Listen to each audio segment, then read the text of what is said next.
Este podcast es producido por la Maestría en Finanzas, el Diploma en Finanzas Corporativas y los cursos de finanzas del Programa de Especialización para Ejecutivos de ESAN. Economía y Finanzas, un podcast sobre las principales noticias y novedades de las finanzas corporativas, el mercado de capitales y la situación económica del Perú y el mundo. Buen día con todos. El día de hoy tenemos un conversatorio sobre retos de la economía peruana y tenemos como invitado al ex ministro de Economía, Alonso Segura, quien es economista de la Universidad Católica y es CFA, ha trabajado también en el Banco de Crédito y el MEF, actualmente está en la Universidad Católica del Perú. Y muchas gracias, Alonso, por tu participación sobre este conversatorio sobre retos y perspectivas sobre la economía peruana. Bueno, gracias por la invitación primero. En realidad, si vemos la evolución primero de la actividad económica en Perú hasta el momento, y así como las proyecciones para todo el 2020, lo que se observa es que en realidad Perú está proyectado a tener una de las mayores contracciones a nivel mundial, ¿no? Cifras oficiales van entre 12, Ministerio de Economía y Finanzas, 12% de caída del PBI, 12,7 creo que es el Banco Central. Multilaterales dan contracciones también en ese rango, inclusive un poquito más. El Fondo Monetario da 13,9. Creo que va a estar más en ese rango entre 12 y 13, en principio, de acuerdo a las cifras actuales. Entonces yo creo que hay que diferenciar dos cosas, ¿no? Lo primero es, Perú tuvo en el segundo trimestre del año posiblemente, si no es la peor contracción del mundo, una de las 5 peores, ¿de acuerdo? Y eso se debe a muchas razones, en principio por la severidad del cierre económico, digamos, el cierre de actividades. La salida, hay una discusión sobre que empieza en el tercer trimestre, si es que va a ser, digamos, como economistas llamamos en bechica, o sea, muy rápida como fue la del 2008-2009, o si en realidad va a tener otra forma. Y esa forma, de alguna manera, sería rápida al inicio y después comenzaría a curvar, una suerte como el símbolo de Nike, digamos, ¿ok? Y en realidad la evidencia sugeriría que es lo último, lo segundo. La recuperación estadísticamente, cuando cierras la mitad de la economía, digamos, y en cuestión de 3 meses abres casi esa mitad que cerraste, casi totalmente, digamos, el 45% de esos 50 que cerraste, evidentemente vas a tener un rebote muy fuerte. Así como estadísticamente la contracción fue muy severa, estadísticamente la salida es muy rápida.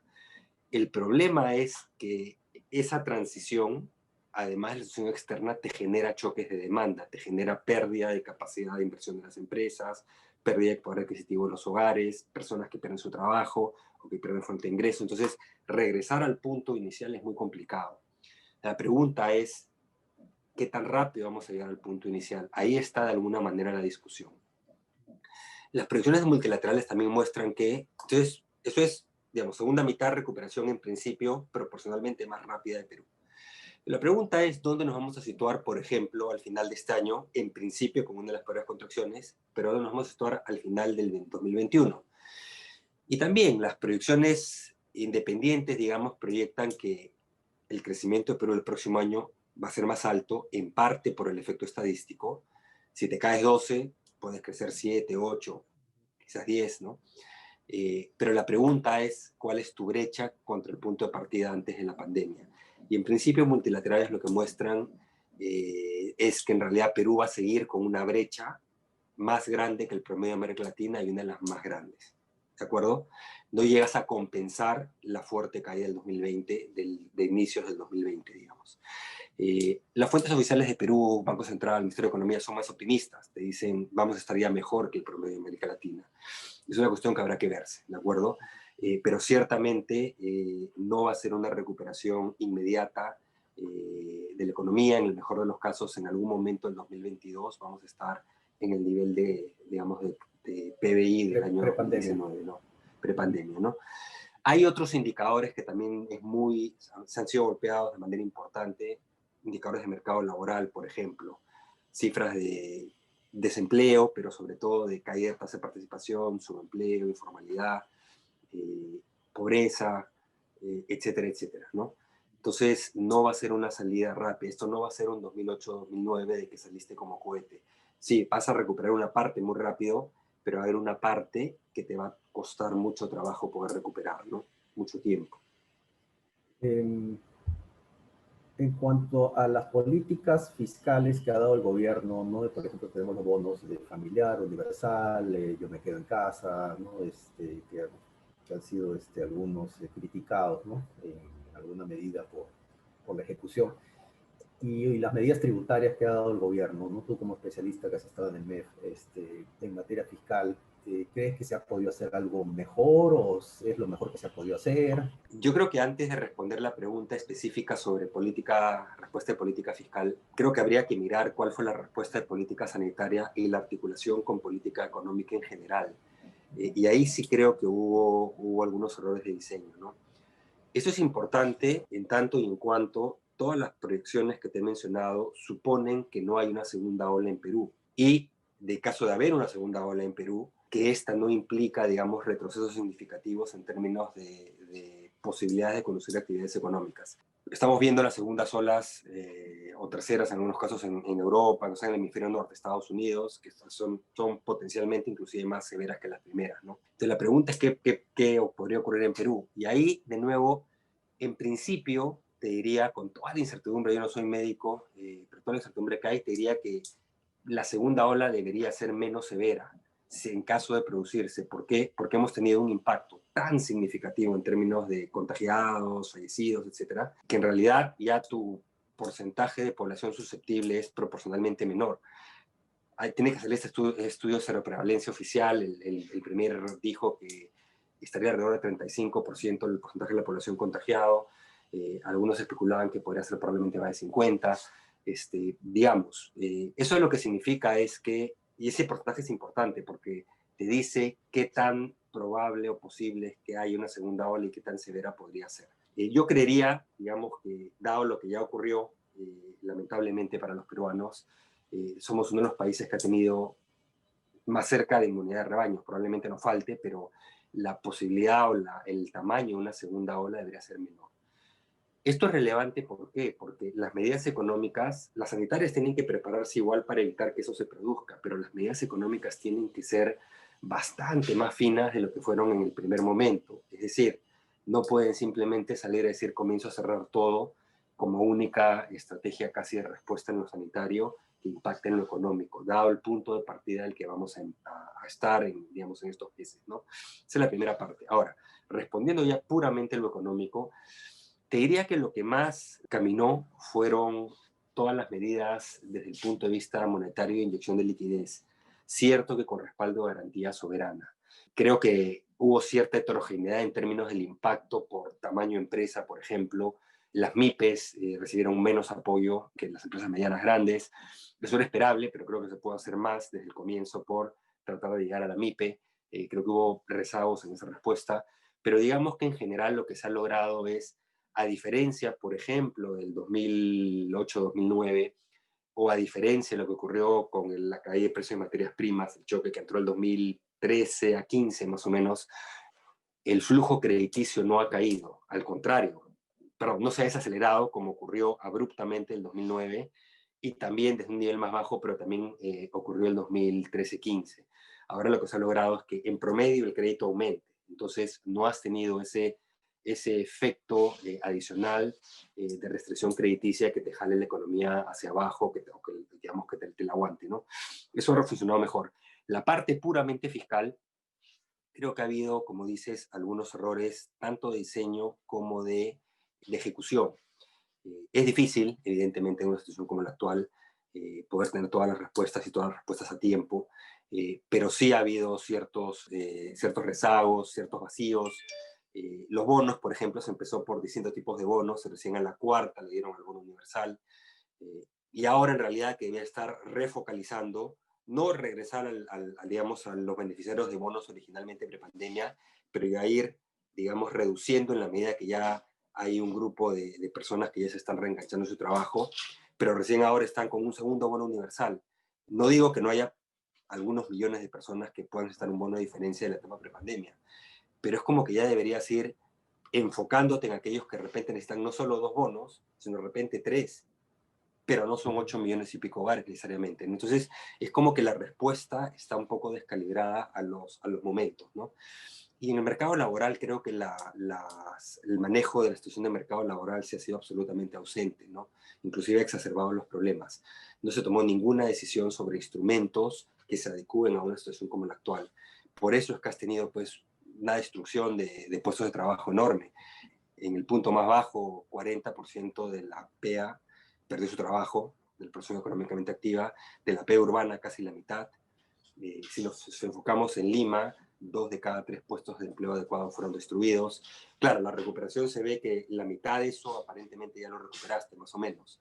Pero comienzas a ver la curvatura y ya se comienza a ver eso que digo que al comienzo fue rápido y ahí ya el último mes comenzó a curvar. En septiembre comenzó a ser mucho menor la ganancia, ¿no? Y todavía te falta recuperar. En Lima no tenemos información a septiembre de nacional, te falta recuperar 25% de los puestos de trabajo, ¿no? Que es enorme. El último mes creo que recuperaste 4 o 5 puntos, entonces la pregunta es cuándo recuperas los otros 25, ¿no? Entonces, de nuevo, ahí creo que faltó un poquito más de políticas finas, ¿no? El próximo año hay una campaña electoral, no son elecciones. Uh-huh. Hay mucha incertidumbre política. En Chile estamos viendo que hay probablemente el cambio de la constitución de Pinochet, de economía de mercado, hacia una constitución, no sabemos, de repente más, con mayor participación estatal. Tal como está pintado el escenario político, ¿qué perspectivas se podría simular hacia adelante en materia económica? ¿Cómo ves tú en los temas de... Mira, yo creo que hay que ver 2 horizontes, ¿no? Lo que es el corto plazo, los siguientes 12, 15 meses, y digamos ya un horizonte más de mediano plazo. En el corto plazo, como te comenté, el efecto estadístico de la fuerte caída del 2020 nos ayuda a tener una mayor tasa de crecimiento comparado con otros países el 2020. Pero la pregunta es, ¿a dónde llegaste al cierre del 2021 comparado con tu actividad prepandemia, comparado con tu actividad, digamos, el PIB prepandemia, ¿no? Y vamos a ver qué ocurre. Yo creo que igual la brecha va a ser mayor. Y parte de la razón es porque los drivers principales de desempeño económico en 2021, por lo menos en los primeros 7, 8 meses del 2021, y posiblemente en realidad todo el año, son evidentemente qué pase con una pandemia, con vacuna, hay muchas variables que no conocemos, la inmunidad, si son unos pocos meses, si es más larga, qué tan rápido llega la vacuna, qué tan eficaz sea y para cuántas, si llega significativamente para una porción grande de la población o nos va a llegar a cuentagotas. Entonces, todo eso ese es uno de los principales drivers, ¿ok? Y de salud pública, evidentemente. El segundo es, evidentemente, el ciclo político. Y el ciclo político por distintas razones. La primera es, tenemos una lluvia de candidatos, pero la pregunta que me haría es, ¿cuántos de esos candidatos tienen las cosas claras en términos de conducción de política económica, que los inversionistas, que las empresas, que son el principal motor de actividad económica, que las propias personas sientan que les inspiran confianza, ¿de acuerdo? Y bueno, ahí queda la duda. Creo que a estas alturas no hay absolutamente nada claro y no hay nadie que haya esbozado ni siquiera remotamente un plan de gobierno, ¿no? Entonces, existe el riesgo, y creo que no es bajo, de que tengamos muchos meses de fuerte incertidumbre el siguiente año. Punto 1. Punto 2. Simplemente por materia de gestión pública. Cuando hay cambio de gobierno nacional, la ejecución de la inversión pública, sobre todo, se resiente mucho. Hace 5 años, hace 4 años y medio, fue más dramático porque además, digamos, introdujeron un ajuste fiscal, digamos, intencional y mal aconsejado, que, digamos, en una sentó a la economía. La bajó de 4 y pico, que fue lo que recibió la tasa de crecimiento 12 meses, de frente a 3 en 3 meses, antes del niño, dicho sea de paso. Pero, aún si no lo hubiesen hecho, el ratio de ejecución en esos meses de gobierno siempre son bajos para el gobierno nacional. Entonces también eso te va a traer algunas décimas, no pocas, de crecimiento. Entonces, todo ese ciclo político ciertamente no te ayuda. Ahora, la pregunta es mirando un poquito un horizonte más largo. El plebiscito de Chile para la reforma constitucional ciertamente va a generar bastante ruido en el Perú. Digamos, ¿por qué? Porque así como no hay ideas de planes de gobierno, de reformas que necesita el país, veo difícil que haya lamentablemente ideas sobre si hay una reforma constitucional en algún momento, qué es exactamente lo que no funciona de esa constitución. Y lo que uno, digamos, escucha, lo que se opina en el ámbito político, en el ámbito, digamos, de opinólogos, me parece que no hay un diagnóstico acertado de qué cosas se podrían cambiar en la Constitución. De hecho, muchas veces se refieren al capítulo económico y en realidad el capítulo económico de la Constitución no es una barrera para el desarrollo del país. En el pasado simplemente no se han aplicado facultades que se tenía dentro de la Constitución para tener, digamos, políticas micro, no solo macro, sino micro, más, no sé cómo ponerlo, más decididas, ¿ok? Pero la discusión va por otro lado. Entonces, sí va a generar un contexto de mayor ruido en la campaña y de qué es lo que venga en el 2021-26, ¿no? Y creo que eso va a incidir, por lo menos en corto plazo, en que la inversión privada no rebote tanto como se piensa. Y dos, un contexto de incertidumbre en el que vamos a entrar al 2021-2026. Esto tomando en cuenta también como contexto no solo lo que está ocurriendo en Chile, que ciertamente es, digamos, si la población vota mayoritariamente por un cambio de constitución, es porque consideran que tienen que hacer ajustes, ¿de acuerdo? La pregunta es hacia dónde la llevan. Va a generar ese contexto en Perú, pero lo otro es, miremos las medidas de este Congreso. El Congreso elegido hace, no sé, unos meses, la verdad que las propuestas que salen de ese Congreso son tremendamente destructivas, ¿no? Entonces la pregunta es si, digamos, fuerzas como las que están representadas en este Congreso son las que van a constituir el próximo Congreso y eventualmente, en caso hubiese una discusión y una posibilidad de reforma constitucional, si son los que van a llevar las propuestas, porque entonces sí, el mediano plazo de Perú estaría muy complicado también, ¿no? Más de lo que ya estaba antes de la pandemia. Y bueno, siempre, bueno, te he escuchado en anteriores ocasiones, cuando has estado en el ministerio sobre el tema de la inversión, ejecución de gasto de los gobiernos regionales, ¿no? Se ve ahora las cifras de inversión pública que son negativas. ¿Tú crees que eso se debe por los mismos problemas latentes justo ahora que lo necesitamos para tratar de reactivar rápido la economía? Que quizás lo que tú mencionas, que esa inercia o lentitud en recuperar las cifras se debe básicamente a que no estamos haciéndolo bien en temas de inversión pública, básicamente la ejecución de los gastos de los gobiernos regionales. ¿Qué Sí, salida podría haber? Mira, en realidad, si nos retrotraemos a hace, digamos, si queremos proyectar lo que será el 2021, regresamos a lo que fue el 2016, en realidad, 2016, 2017, digamos, en realidad los gobiernos nacionales le salvaron la foto al gobierno nacional, porque el de peor ejecución fue el gobierno nacional, no solo en 2016, en 2017, también en 2018, o sea, porque en realidad los gobiernos nacionales no están en ese cambio de ciclo político, ya no hay cambio de gobernadores regionales en 2021, ¿no? Entonces, te diría que proporcionalmente los que van a tener mayor ejecución van a ser los gobiernos regionales y locales. Este año es un año muy atípico porque básicamente la inversión, por la magnitud del cierre, en otros lados no se cerró la actividad de construcción, no al 90 y tantos por ciento como en Perú. Entonces la infraestructura, las obras de infraestructura continuaron. No voy a decir si es correcto o no es correcto, ya no vamos a entrar en esa discusión. Pero el tema es, has tenido pues un vacío ahí de unos 2 o 3 meses en que prácticamente no has tenido ejecución.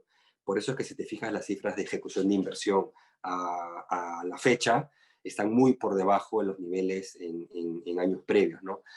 Que dicho sea de paso, la ejecución de los últimos 4 años proporcional al presupuesto ha sido bajísima, ha sido muy, muy baja, ¿no? O sea, ha habido serios problemas de ejecución. ¿Qué deberíamos ver el próximo año? Esperemos que las cifras se recuperen nuevamente. Eso está sujeto a que no haya rebrotes de pandemia. Gobierno nacional, en la primera, o sea, el Gobierno nacional probablemente no va a caminar, quizás en la primera mitad mejor que en la segunda, pero tampoco va a ir tan bien. Gobiernos subnacionales sí van a poder seguir, digamos, a su ritmo. Esperemos que se recuperen de lo que fue la paralización de la pandemia y puedan retomar digamos, el ritmo de inversión previo, que si bien no fue espectacular, digamos, fue más o menos alineado a lo que ha sido el histórico, ¿no? El gobierno nacional se ha tenido mucho más altibajos. ¿Qué es lo que se debería hacer, digamos? Me imagino que han estado haciendo seguimiento específico a proyectos, haciendo seguimiento específico en distintas etapas. Los que están en ejecución, ver qué capacidad tienen de acelerar ejecución. Los que no están en ejecución, ver los que están más cerca, que tienen expediente técnico, cómo hacer para que avancen rápido y puedan empezar el siguiente año la ejecución rápida, entre otras cosas. Es la inversión pública tradicional, digamos. En lo que es inversión vía asociaciones público-privadas, hay grandes proyectos que están paralizados, esos tienen seguimiento específico y puntual. Para eso se creó el equipo especializado en seguimiento de inversiones. Digamos, no todos, o sea, la dinámica es distinta, algunos están parados por efecto de lavajato, en general están pagados por adendas. El problema cuando hay temor en funcionarios, como está ocurriendo, es que no quieren firmar nada. Esperemos que estén, digamos, planteando soluciones concretas a estos problemas específicos de grandes proyectos, ¿de acuerdo? Porque uno es lo que es la inversión chiquita, atomizada, que va caminando y quieres que el porcentaje suba, y otros son los proyectos que digamos, representan grandes bloques, línea 2 de metro, por ejemplo, ¿no? Etcétera. Entonces, por ahí va el segundo, digamos, el segundo frente de atención. Y deberían estar, Proinversión está en una reforma, digamos, esperemos que la terminen rápido, no es bueno, y eso también ha ocurrido, que sigan con nombramientos políticos en comités, eso no abona, eso deslegitima la reforma que supuestamente está conduciendo Proinversión, porque lo importante es que estés preparado para dejarle un portafolio armado, listo, para que pueda en los primeros, digamos, 48 meses de gobierno salir, inclusive antes, desde el inicio, ¿no? Porque si no, esta inversión en grandes proyectos no va a demorar mucho, ¿no? Entonces yo creo que va por ahí, ¿no? Hay ciertas reformas, elementos nuevos que se han ido desarrollando, en las que deberían trabajar. Ahí está el plan de infraestructura. Deberíamos tener, antes de que se vaya, una segunda versión de ese plan y un estado de situación de los proyectos, no solo por ser un barrido, sino decir qué se está haciendo para que esos proyectos avancen, ¿no? Que son los proyectos estratégicamente más grandes, digamos, ¿no? Por ahí, otros elementos que te pueden ayudar, hay que tener cuidado con gobierno a gobierno. Se está creyendo que gobierno a gobierno es la fórmula, la pócima mágica, digamos, en ciertas circunstancias de proyectos que corresponda que se hagan como inversión pública. Puede funcionar si pones parámetros correctos y escoges bien quiénes son los gobiernos que van a participar y lo abren a competencia. Es un sustituto de inversión pública, en realidad no es una buena práctica internacional, pero en la transición te puede funcionar en ciertas condiciones, pero solo en esas. Y los PMOs, las oficinas de gestión de proyectos, sí deberían de identificar estratégicamente cuáles son los PMOs que deberían implementarse en el Perú, por ejemplo, en grandes ministerios de infraestructura, probablemente en macroregiones, en el propio Proinversión, y en algunos poquitos proyectos muy grandes, ¿no? Para tratar de generar mejores condiciones para la ejecución de esos proyectos, ¿no? Y en condiciones más transparentes, además. Yo creo que por ahí va la agenda. Se sacó el marco normativo para esto de los PMOs, por ejemplo, pero de ahí como que ha habido silencio, ¿no? Lo mismo en el plan de infraestructura, ¿no? Ha habido después absoluto silencio. Es como que estuvieran ahí pintados en la pared y si no, digamos, al siguiente le va a tomar mucho retomar, digamos. Perfecto, Alonso. Muchas gracias. Ya más o menos tenemos el tiempo de grabación. Básicamente, te agradecemos por tu explicación. Hay muchos empresarios, alumnos de la Escuela de Negocios que están con las dudas sobre qué es lo que va a suceder. Definitivamente es algo que no depende de los economistas, es, como decías, es un tema de sanidad, de salud y que es incierto, ¿no? Y la evolución de la economía va a depender de este elemento en salud. Eso es un tema de articulación, ¿no? De políticas de es. salud con condiciones económicas, ¿no? Que Así tienen es. que afinar mejor. Que es bastante incierto porque ni los epidemiólogos saben muy bien que está cómo evolucionando algo tan nuevo. Un factor que no sabemos cómo va a evolucionar, pero que sí está ayudando.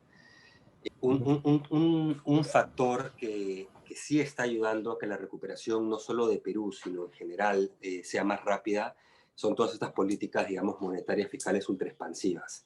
¿Okay? Que evidentemente pueden tener unas consecuencias aún inciertas en un horizonte más largo, pero que sí están ayudando a que, digamos, las proyecciones que se tienen en este momento, digamos, entre ahora, octubre, más o menos, septiembre-octubre frente a las que habían en junio sean, no tengo que decir más optimistas, pero ciertamente menos negativas.